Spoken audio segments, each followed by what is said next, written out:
first thing I want to do is I want to draw myself a nice circle. Now, I'm going a little darker than I normally would, just because I want to be sure that you guys can see this and it'll come up on camera clearly. So going in, doing, you don't have to be super precise. It's because we're really, like I said, this is a foundational shape. We're really going to be going off of this circle as we move along. Now that I have my circle down, what I'm going to do is I'm going to throw in like a quick loose crosshairs like this. And this is the Archie equivalent of the face grid. Those of you who've taken art classes before or figure drawing classes, you'll be familiar with what is classically known as the face grid.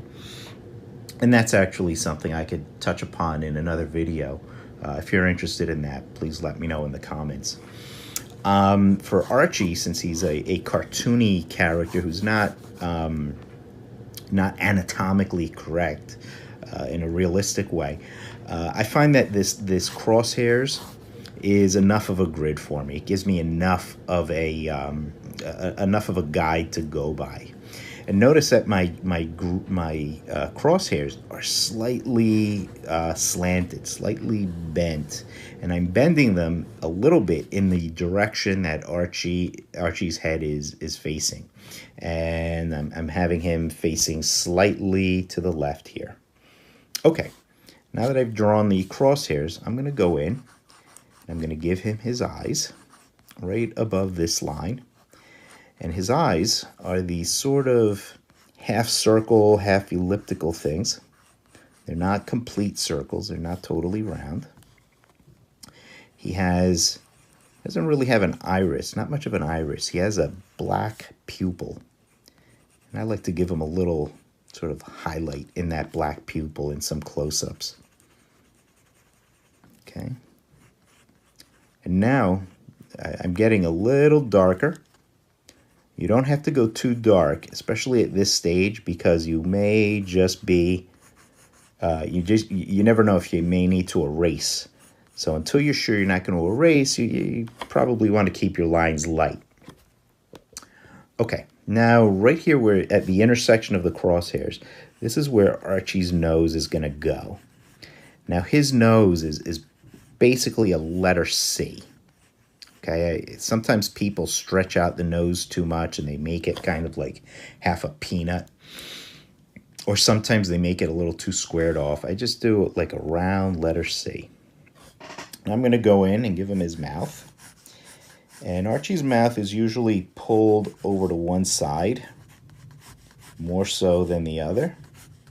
I'm going to go with this curved line. It's going to go right into his cheek. Archie usually has a big mouth. And inside his mouth, Archie only has one giant tooth. Yeah, he just has one giant tooth shape. He doesn't have teeth. And I don't give him that little gap in the tooth. That's for 1940s Archie. He hasn't had that in decades. Now Archie's eyebrows are these sort of soft bent rectangles. And they're solidly black, so I'm just going to fill them in. Okay, so I've got Archie's face down. Now I want to shape this circle into being a more genuine Archie head. Okay, and by doing that, I'm curving it, keeping this line kind of straight, but tilting into the round head shape a little bit, until I get to about that horizontal line of my grid. And then I'm coming out a bit rounded for Archie's cheek. And I'm curving down, curving around what should be Archie's chin. And I'm coming up, up, up. Right here is where I want to, let me just move things over a little bit. I want to give Archie his ear. Okay. Archie has a larger than normal ear, just because that makes him look a little goofy, and he should look goofy. Jughead, who should look even goofier, has even bigger ears. Okay, now his other ear, let me just adjust things. His other ear is just going to peek out from the other side. Okay, so I just have to draw that little bit of a shape there. Okay, now Archie needs some hair. And Archie classically has these two big tufts of hair, which are largely represented by the shadow being cast by these hairs. He doesn't have like a formal hairline like we would give most characters. Just has these big puffs of hair come around like this. A couple of wild strands in between the two puffs. Okay. Like that. Again, I'm going a little darker than I normally would at this stage. But I just want you guys to see what I'm doing. And then I'm going to come back around a couple of wild disconnected strands, and then that sharp curve back behind the ear. Okay. And now Archie needs, so I'm pretty happy with that.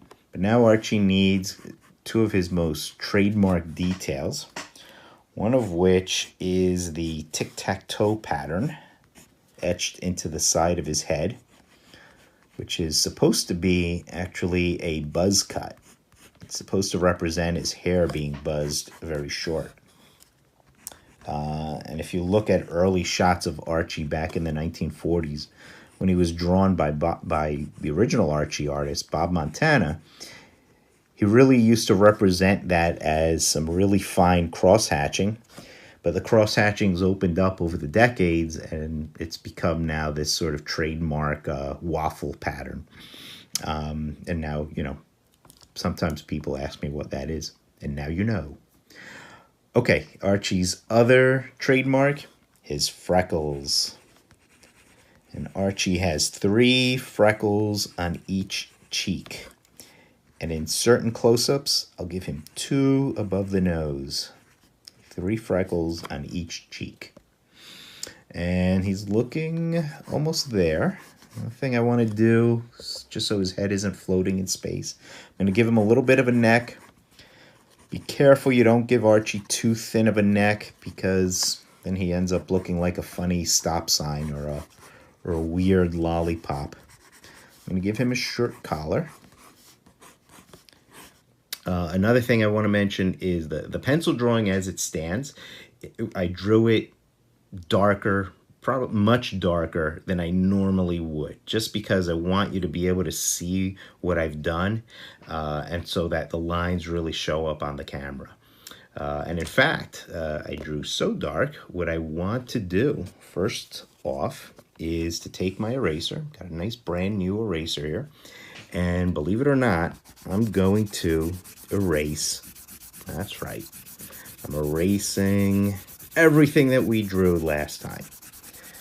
And the reason I'm doing that is I just want to be left with a nice ghost image. See? And I'd be doing this even if I drew as lightly as I'd be drawing if I weren't doing this on video. Just because I just want to, I'd rather have the lines be as light as possible.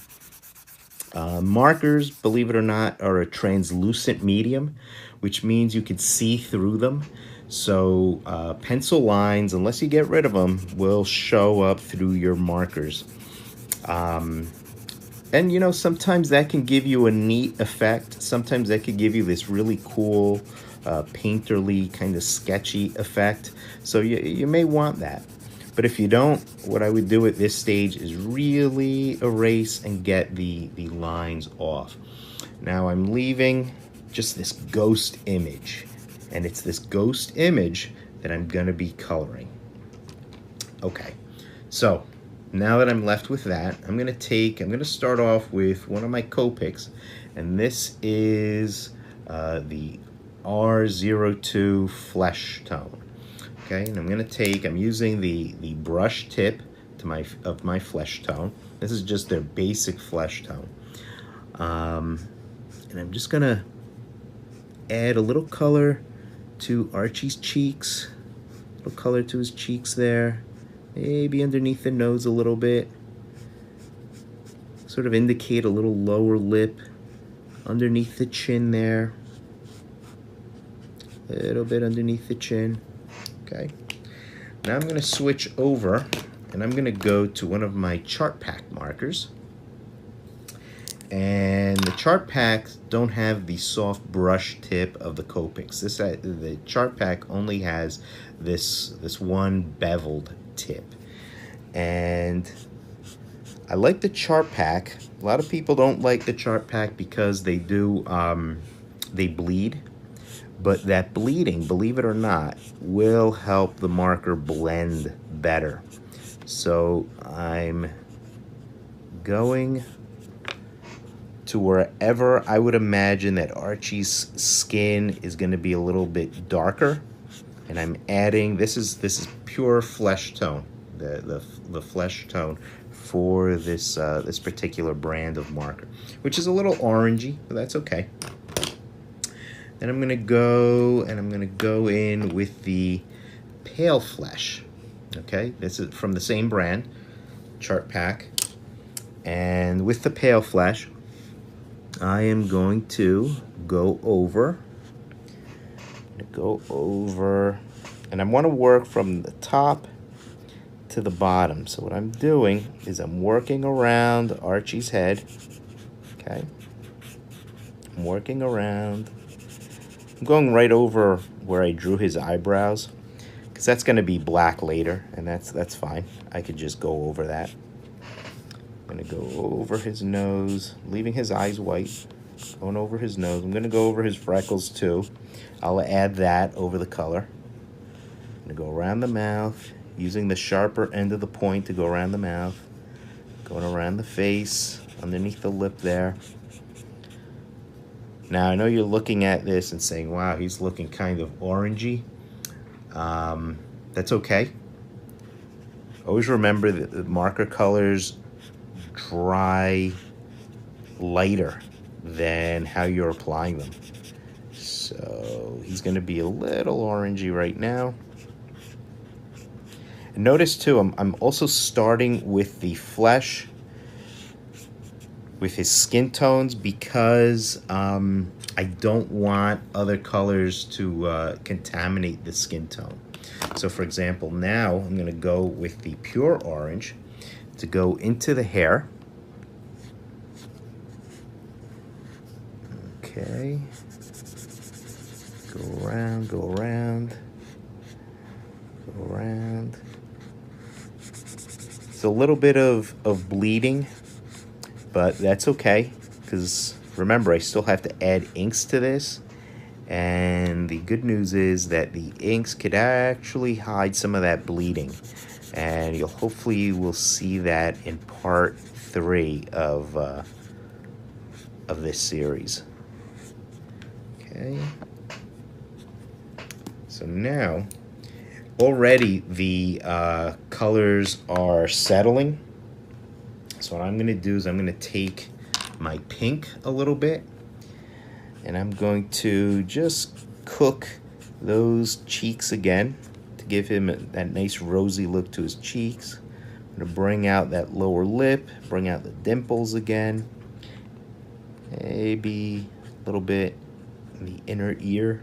Okay. He's getting a nice orangey glow to him, but believe me, that color will calm down. Now I want to go into his shirt. I'm going to give him a white shirt, which means I want to get some of my grays, just so his shirt isn't just flat, pure white. I'm going to go in with some of my grays. Render a few little shadows into his shirt. Give his shirt a little tone. And I'm using here the C3, which is my second lightest gray. My C1, and these are my Copic markers. This is my lightest gray. So I could pick up some of that dark gray that I just laid down and carry that through. picking up some of that gray and going around, Okay. Actually, one more detail that I want to cover is I want to color in Archie's tongue, which is pink. And I'm using the Copic because I can get in there and it's a little bit of space that I'm going in there, so I want something with a fine point. So my Copic is good for that.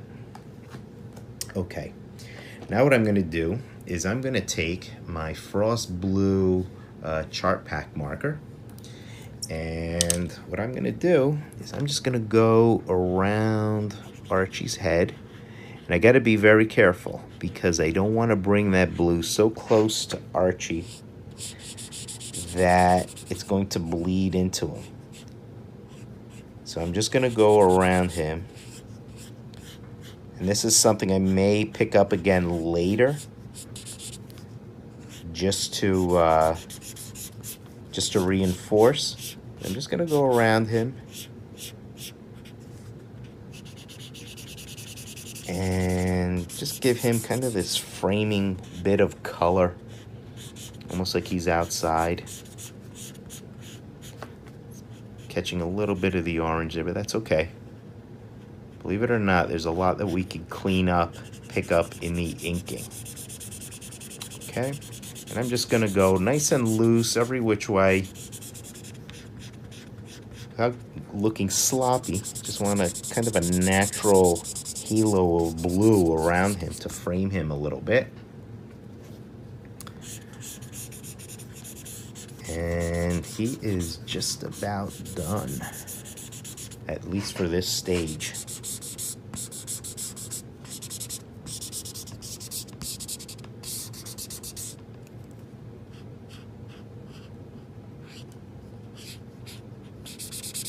Okay. Again, you want to be very careful when you go up against another color because you don't want them to bleed into each other. There's a little bit of bleeding going on right there, but nothing that I can't patch up later. You also don't want to, even though I'm kind of going a little haphazard, you want to be careful because if you go too haphazard, you end up with a lot of streaking and it may end up looking a little too messy.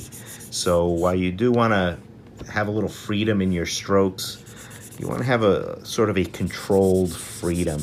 Again, I try as much as possible to work from top to bottom, and that way it just minimizes that streakiness and it keeps the application of the color looking fairly neat.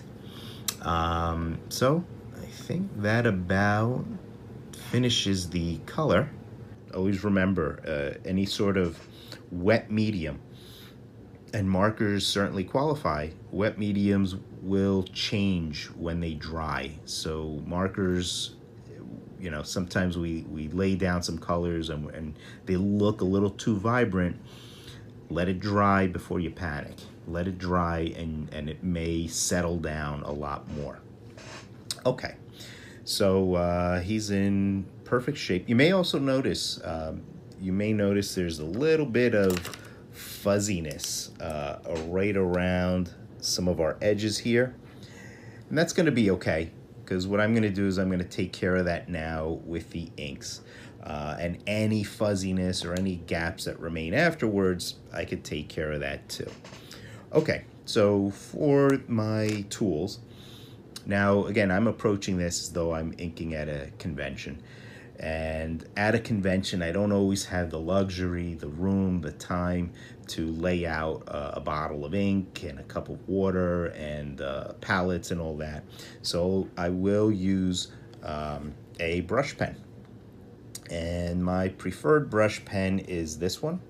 And I don't know if you could, how well you could see this, but this is a Pentel brush pen. And you can see the beauty of the brush pen is that you have a nice solid body of a pen with a nice flexible tip of the brush. Okay, and this one goes for about $19.95. And it may seem a little steep, but it is a refillable pen. So if you see, it comes with these ink cartridges, and this cartridge here just pops right out. And if I wanted to, if I didn't like the ink that was in here, I could actually empty out the cartridge and fill it with whatever ink that I prefer. But I usually do like, I don't want to pop it out over the drawing, because then I risk bleeding all over Archie's face here, and I don't want to do that just yet.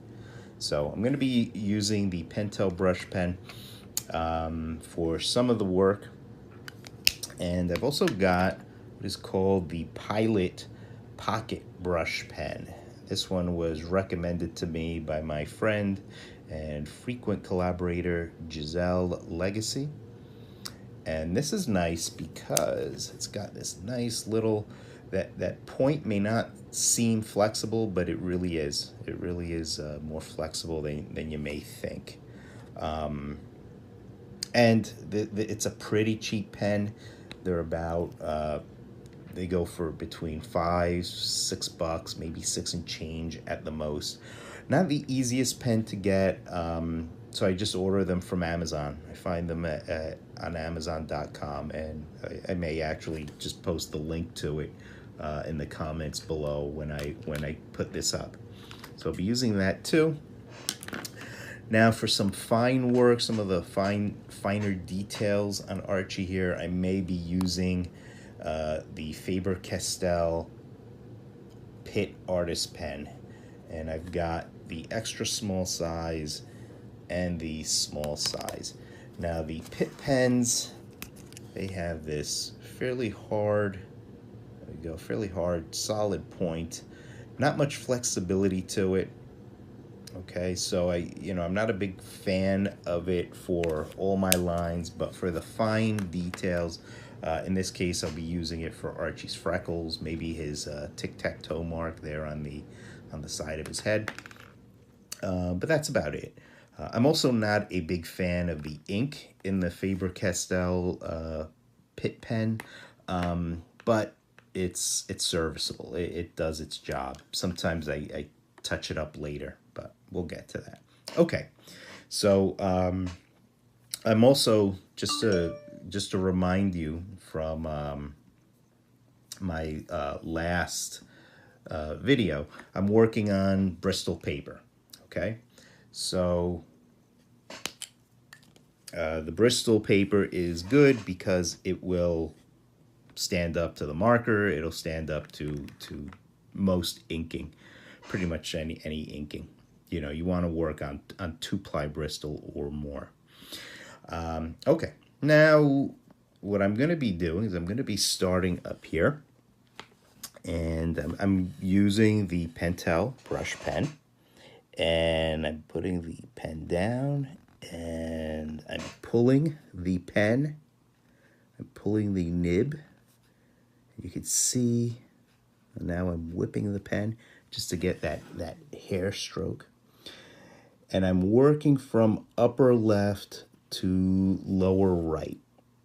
And I'm doing that just because, well, I'm right-handed and I don't want to run my hand over anything that might be wet. So, and honestly, I could twist and turn this drawing in any which way, any direction. But since we're doing this on camera, I don't want to make you seasick. So I'm going to try and do the most I can without turning Archie around. Okay, now I want to add this little shadow underneath his hair. The orange in his hair could actually be a little orangier, so I may tweak that later. If you follow me on Instagram, you'll see me post the end result here. Now I'm skipping ahead a little bit, so I'm going to go back and do the little cast shadow of that bit of hair. Now I want to go down.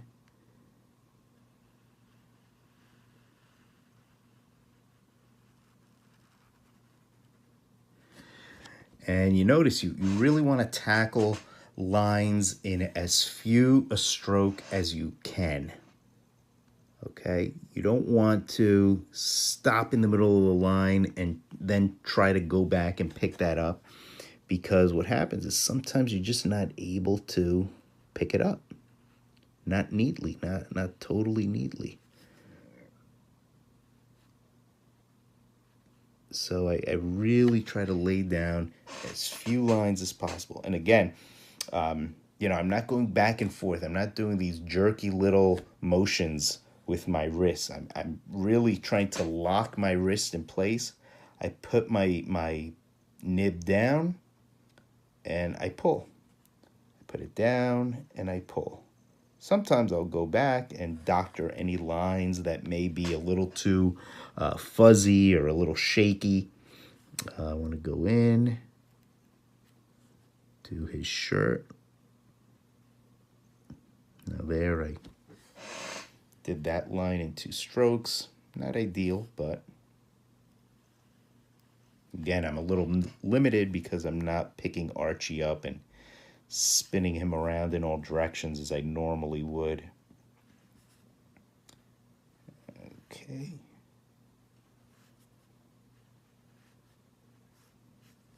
Okay.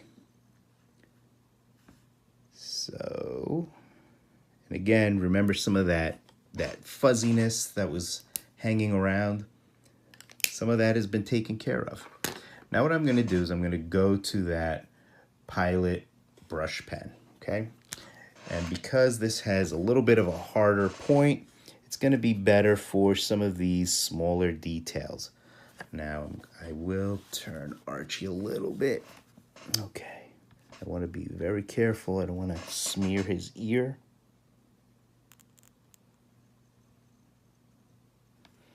Okay. Actually want to touch up some of his ear here a little bit. Come around. See, inking, a big part of inking is thinking on your feet when you make mistakes. If a line doesn't come out the way you want it to, well, you can't erase, so you have to think of something else. And sometimes it's just a matter of just going back over that line and just cleaning it up a little. Okay. And I may want to go back over that line I just did for his eye and clean that up a bit. Get him his iris, his little eyeball there. I want to leave that little bit of a highlight. Come around in 1 stroke. Fill in that iris. I'm going to come around. Give Archie his nose. Notice I try and get a little thicker as I come around for the curve. And as I go underneath the nose, just to kind of imply that he does have a bit of a cast shadow there from the nose. I'm going to turn him around a little bit because I want to work on his mouth. Okay, there he's got his mouth, his cheek. I'm going to come around and do the underside of his mouth. Okay. And his tooth and his tongue. And I'm gonna go back to my brush pen for a second. So the brush pen is pretty good to fill in some larger areas of black like that. Okay, now we could straighten up Archie a little bit, and I'm gonna, still using the brush pen, I'm going to give Archie his eyebrows. Archie has these big, thick black eyebrows. I'm going to go here. And the eyebrows are just kind of these soft rectangles. And I may Go in like that. Beef that up. Okay. And he's coming together. Well, it looks like I smeared him a little bit on that ear. So, like I said, you always have to be careful. I may touch that up a little bit later. Okay. Now I'm going in with the Pitt pen, because what I want to do is give Archie his freckles.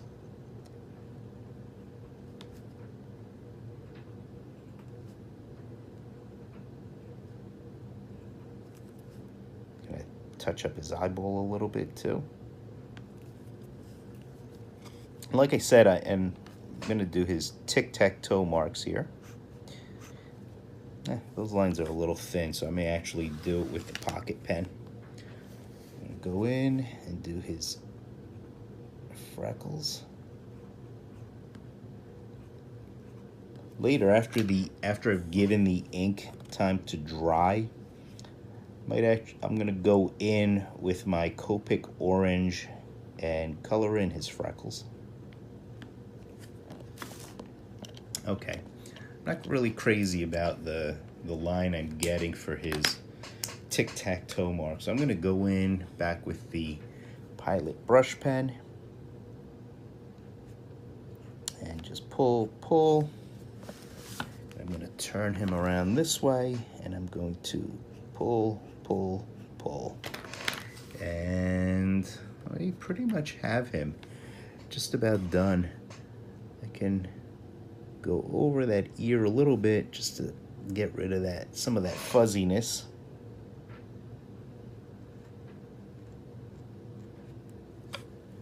Maybe just leave it like that. And Archie is pretty much done. The only thing that is left, it's as always the most important part, proof that I did this myself, my signature. So there we go, folks. Archie is done. We've penciled him, we've inked him, and we've colored him. Like I said, there are a couple of little touch-ups I may want to do with my orange marker once he's dry. I do like to give my inks as much time as I possibly can to dry. If I have the luxury of leaving it overnight, I'll take advantage and leave it overnight.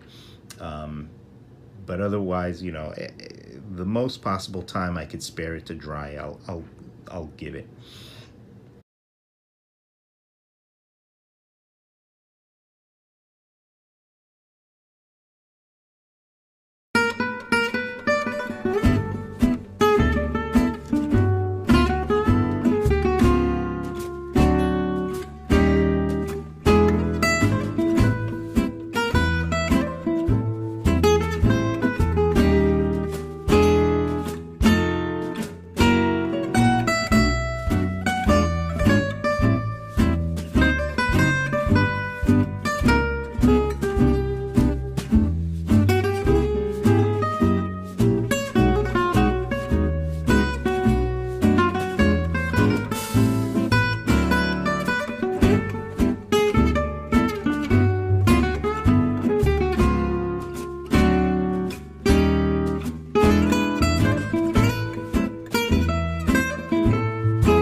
I try to get a good start on Monday and whack off as big a chunk of the work as I can do, and then just kind of peter out as I go down through the week. I write everything on Monday. I'm a walker, and I take a voice recorder, and I write ideas on the voice recorder. And I've said that when my feet give out, I'll have to retire, because that's the way I've always done it. I have trouble sitting still. And then I take it off the recorder and look through what I have. I have a lot of ideas prepared ahead.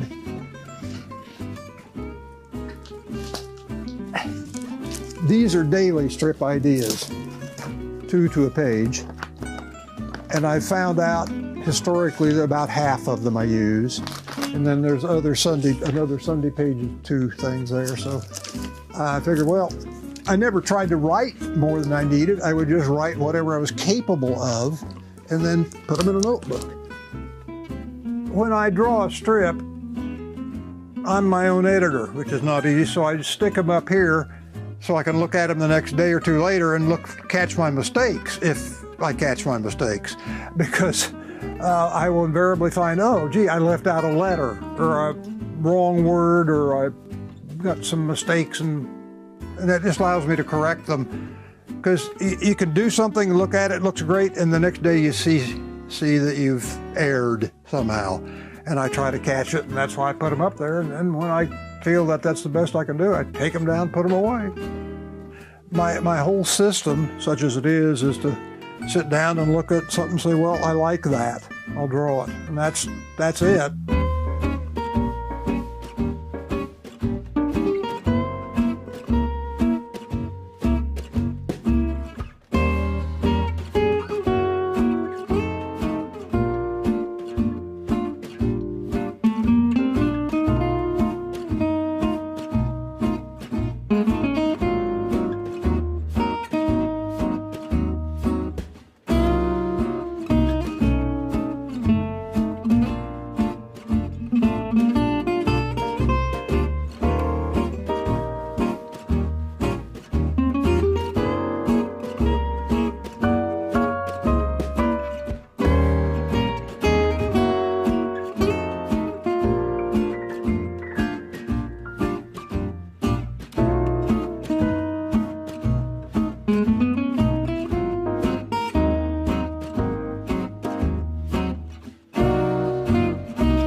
All right, well, let's draw a picture of Phone Bone.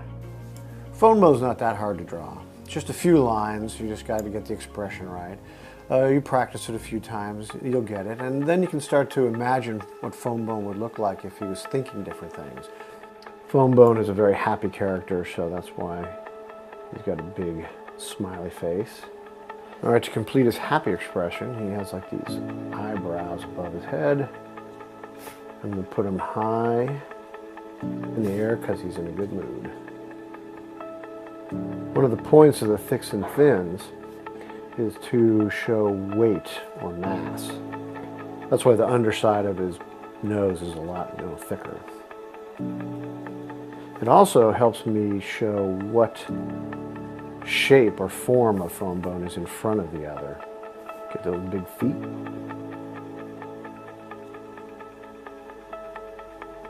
Then to make him really look like he's standing on the ground, I'm going to draw a shadow that will show where the ground is. All right, let's put some grass or just some little lines in the background just so he has somewhere to stand. There we go.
The book, yes, it's called The Boy, the Mole, the Fox and the Horse.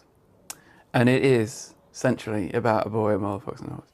And it's about their friendship, their conversation, what they think about life, how they relate to each other.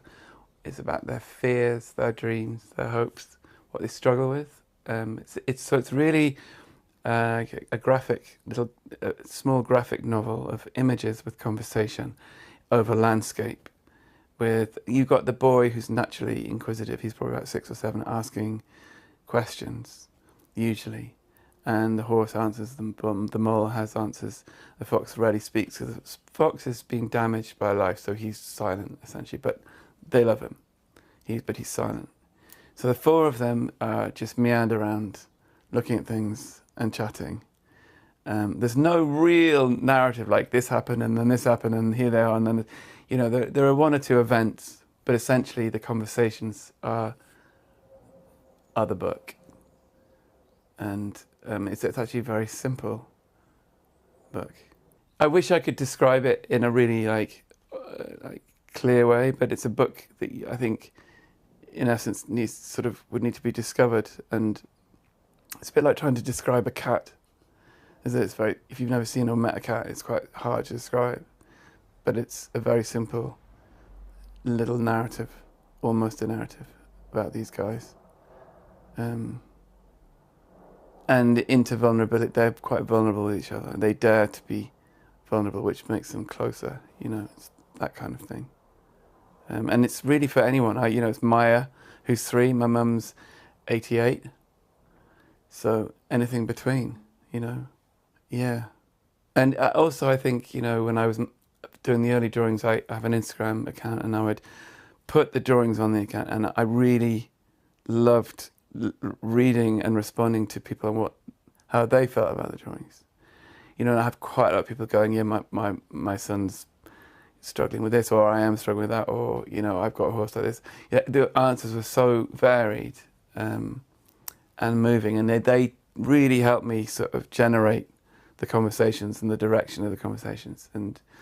And so I'm really grateful to them, because they helped generate the energy. I was terrible. I was really bad at treating myself well, and I've learned to sort of love myself. So all those things, the things I think I probably learned in life, I'm trying to sort of distill and simplify right down into these little people, because hopefully someone somewhere will get something from them.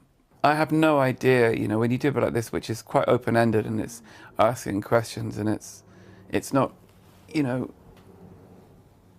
there's a lot of space in the book for people to fill in. Physically as well, there are blank pages, and I hope they scribble on them, and I hope they make a mess of the book and write their own answers in them. And, I think I have no idea how people will feel. There's some might not like it at all, some might think it's a bit odd, some might, I don't know, but I like to think that everyone has a completely unique response to it. And if I had to say what I would love them to feel, I'd like it really to stimulate like conversation, and for friendships to grow out of the conversations, and for it to stimulate honesty. I know for a long time I never dared really say how I felt about life. So just to catalyse good things that help people live more deeply, probably.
Thank you.